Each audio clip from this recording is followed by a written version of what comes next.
So ஏன் இந்த football world cup இவ்வளோ ஸ்பெஷலு, இவ்வளோ கிரேஸு?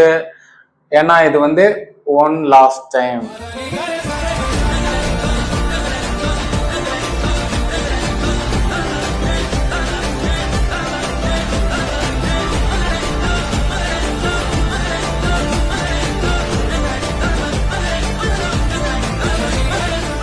இவங்களெல்லாம் நம்ம கடைசியாக ஒன் டைம் பார்க்க போகிறோம். இவங்க மட்டும் தானா, இன்னும் நிறைய லெஜண்ட்ஸ்க்கு இது கடைசி வேர்ல்டு கப் தான். யார் யாருன்னு சொல்ல போனால் Kevin De Bruyne, one of the midfield maestro, அப்புறம் சாடியோ மானே பற்றி சொல்லணும்னா, ஒரு ஊர்லேருந்து வந்ததால அந்த ஊரையே மாற்ற முடியும்னா அது எக்ஸாம்பிள் சாடியோ மானே தான். அப்புறம் Virgil van Dijk, one of the greatest defender of all time.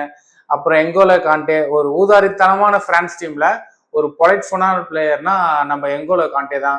அப்புறம் Manuel Neuer, one of the greatest goalkeeper. Gigi புஃபானுக்கு அப்புறம் ஒன் ஆஃப் த கிரேட்டஸ்ட் தான் நம்ம மேனுவல் நியூயர் தான் சொல்லி ஆகணும். எப்பயும் போல நார்மலா இல்லாம அவன் ஃபேன்ஸ் இவன் ஃபேன்ஸ்ன்னு அடிச்சுக்காம, ஏன்னா கடைசியா ஒரு டீம் தான் ஜெயிக்க போகுது.